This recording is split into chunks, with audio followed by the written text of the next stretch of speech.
Welcome to Small Exits, where every small step brings us closer to exit. I'm your host, Taylor Simone, and I'm thrilled to take you on a transformative journey to deepen your understanding of self and the role it plays in your practice. In each episode, we will explore how artists, arts organizers, and educators can harness the power of exodus within their practices.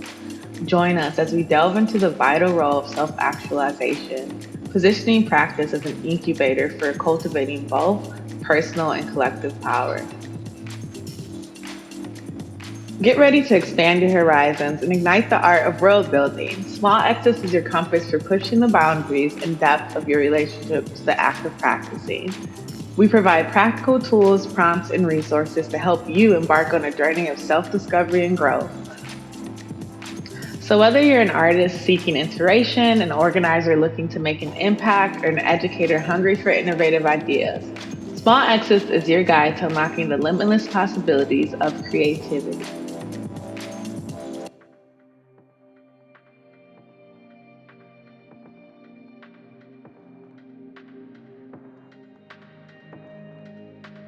Hello, hello, hello, everyone. Thank you for joining me on this inaugural episode of Small Exit. Today, we're going to be exploring reflection as a mode of practice. Lately, in my practice, I've been really grounding into the cyclical nature of practice. And when I think of exploring practice or the act of practice in this like circular pattern, I want to offer up this example to ground in to start with. So imagine you're on a singular point. You can travel in any direction you want, but when you travel in a circular nature, knowing that you'll return. When you're traveling, you gather new understanding as you go, similar to a space probe, similar to a planet in orbit. And when you get back to that point, it's changed, it's expanded, it's enlarged, or it's shrunken by what you've brought back. It expands your perception. When you think about those moments of download that prompt rest and repositioning, that spark world building, that's what we talk about when we're talking about modes of reflection. I think a lot of people may agree that the act of making art or expressing is inherently rooted in this cycle of reflection.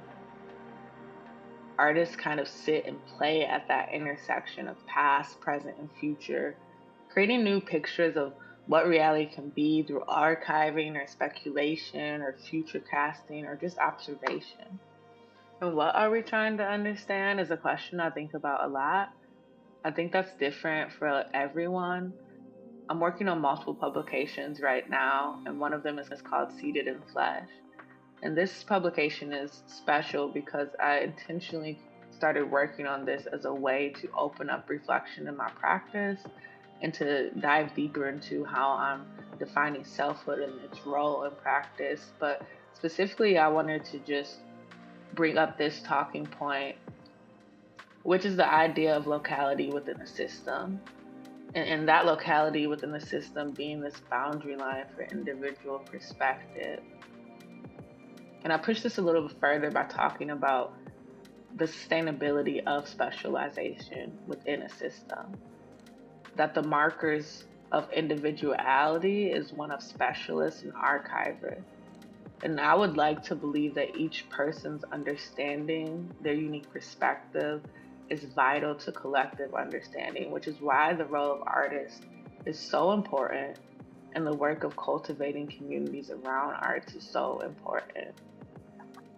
So that gets a little bit into, it starts to build the framework of what we are trying to understand. So why is reflection important to us as artists, arts organizers, and educators? I have 4 points. So one, it's foundational to the cyclical nature of practice. It pushes against linear explorations, creating room for gratitude and also understanding.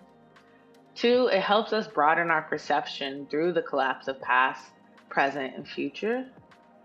Three, it's an igniter of world building, vital to maintaining collective understandings and equitable practices of world building. Four, it helps us to view practice in a more holistic way, connecting threads to larger narratives at play in our lives. So, in every episode, I'll be sharing after the introduction. It may be fiction, it may be something that I'm working on, it may be something that's being produced by Exodus. Today, I'm going to be sharing readings from Seed to Summer. This is a reflection and archive I released last month that really taps into the development of Exodus and the Seed Summer residency. Moving through this work reinforced the power of reflection in my practice. After this reading, we'll come back to connect, and I'll be sharing with you ways that you can tap into modes of reflection in your own practice.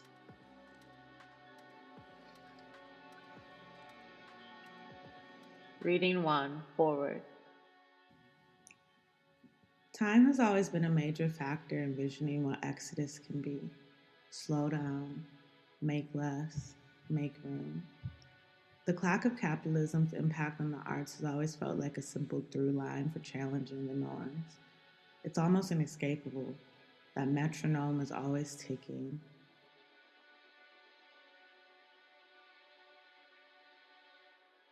I can only speak for myself when I say it's often pressured me to produce too early, too much, and not make the space for myself that's needed to disrupt with deep power.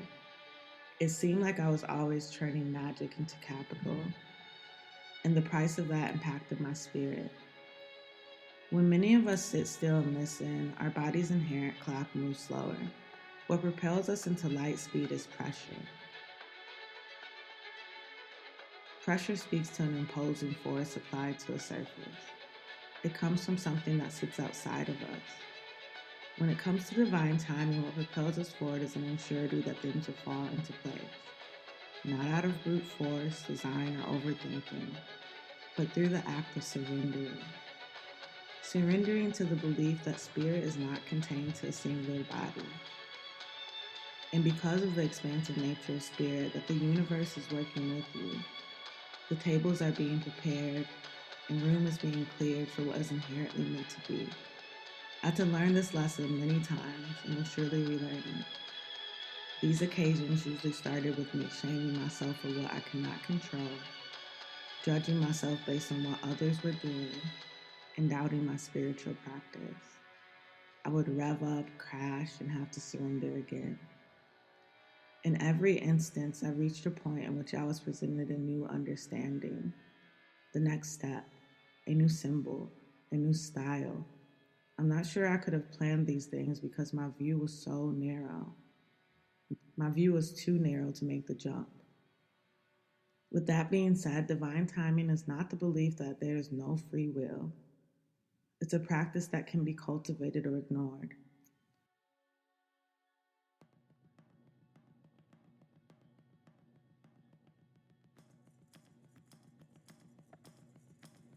Excerpts. Excerpt 1. Positioning past research. In the past, I was a charter. My interest was domination and all the things it touches, the ways its narrative is used to shape reality, and finally the idea of role characters. Role characters are writers of new roles, designers of new sets, and creators of divergent paths. One foot is grounded in the past, present, and future, and the other is grounded in whatever is beyond. At this moment, I am being pushed to expand my understanding of role. And maybe the word character is ill-fitting because Exodus is role.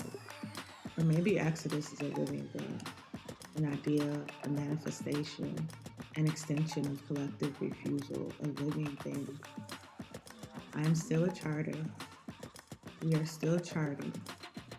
But now I'm interested in all the things that these rogues touch and the ways they use narrative to shape new realities. Winter 2021.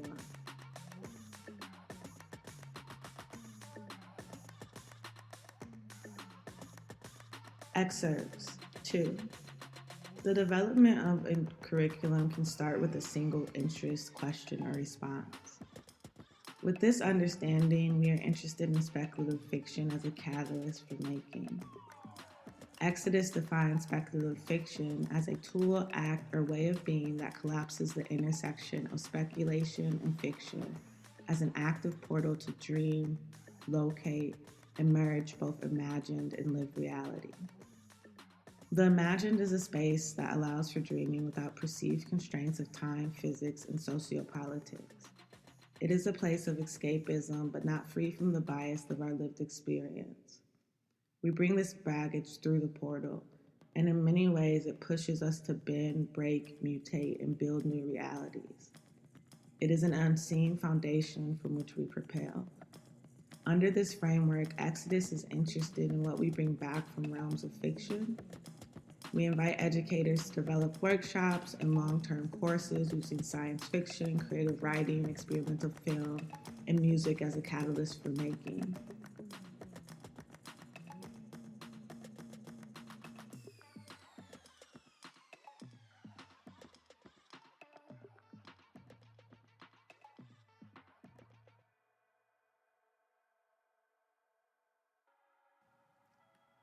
Reflection.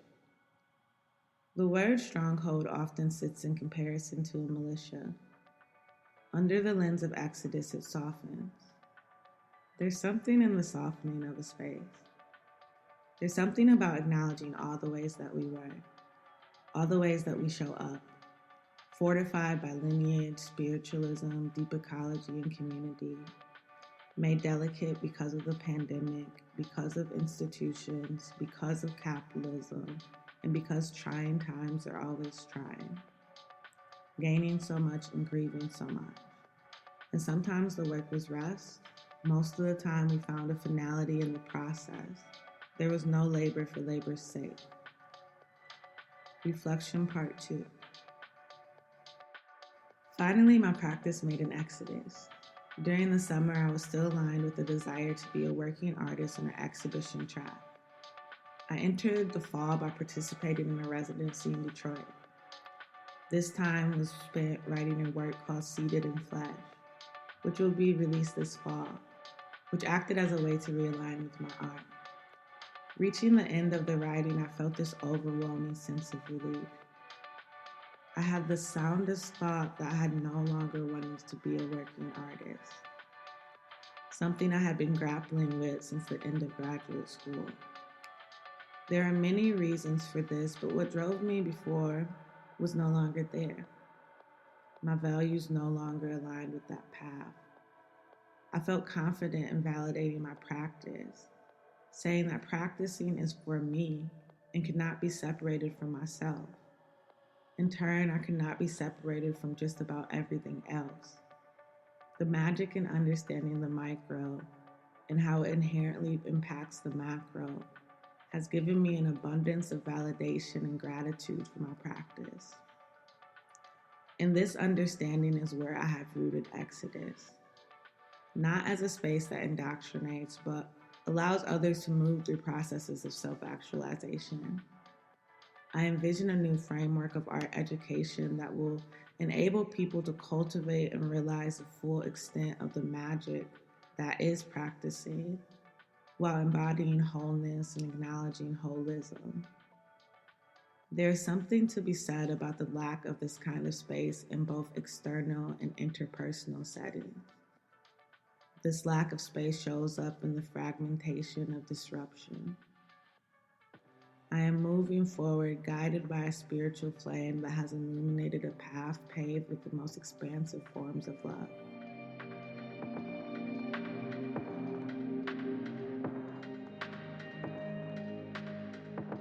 Now that I've given you an example of the tangible ways that reflection has showed up in my practice, through writing, but also through the lived experience that writing captured, I just want to share a couple prompts with you to move forward with so you can begin really grounding into reflection as a mode of practice. So in the forward, I talked about time and how that becomes an important factor when we talk about reflection and practice. And one thing I want to offer up is just simply identifying the pace that you're functioning in your practice right now. Where can you slow down? What can you speed up? Does that pace feel natural to your inherent clock? Or is it aligned with the clock of capitalism? If you have a spiritual practice, I would definitely suggest leaning into that for the answer. Now I want to give you some prompts that relate to the excerpts that I shared. So in the first excerpt, I was doing this practice of locating, where I'm thinking about where I've been, where I am, and where I'm going. And not necessarily answering those in a compartmentalized way, but reflecting on those in a relational way. How does where I have been reflect in the present right now?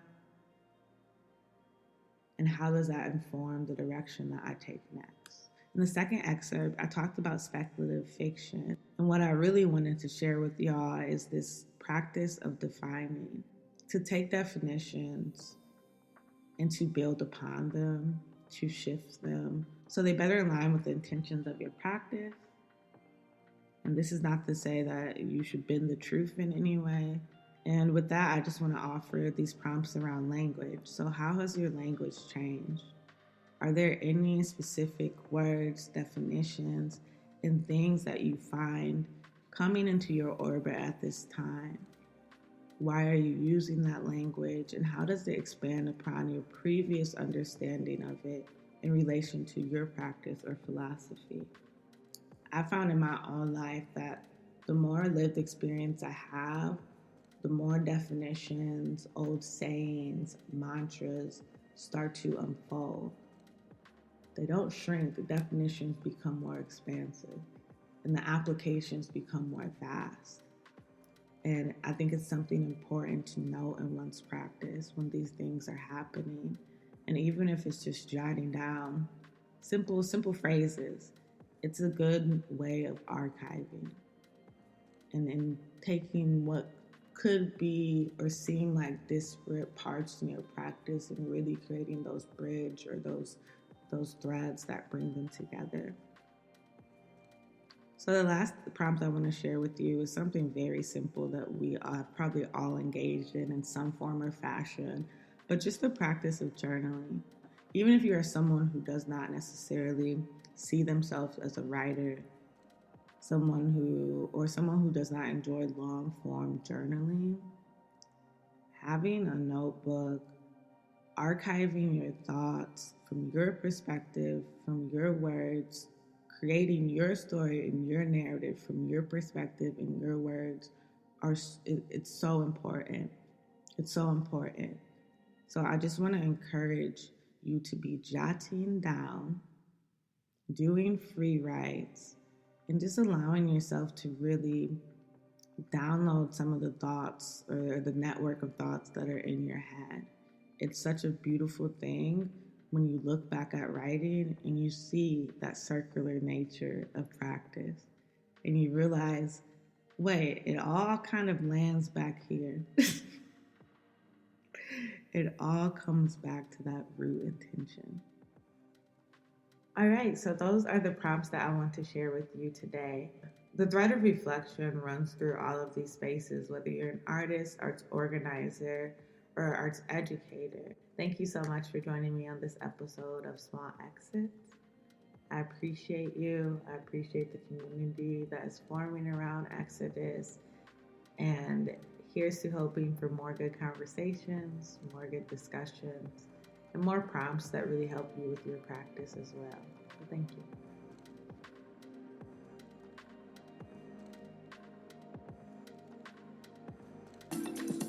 Thank you for joining us on this episode of Small Exits. Looking for more extensive prompts and exercises? Check out this week's episode's bonus content for a one-time purchase of $3 at exodusexpress0.gumroad.com. Your purchase supports Exodus School of Expression, so that's exodusexpress0.gumroad.com. We hope you found inspiration, new perspectives, and practical tools that deepen your practice. Remember, small exits can lead to exodus. If you enjoyed today's episode, don't forget to subscribe to our podcast on your favorite platform so you never miss out. And please take a moment to leave us a review. Your feedback means the world to me and helps me continue delivering valuable content. Stay connected with us on our social media platforms. Follow us on Instagram at Exodus_expression and TikTok at Exodus Expression. Thank you for being part of Exodus School of Expression's community. Until next time, this is Taylor Simone signing off from Small Exodus.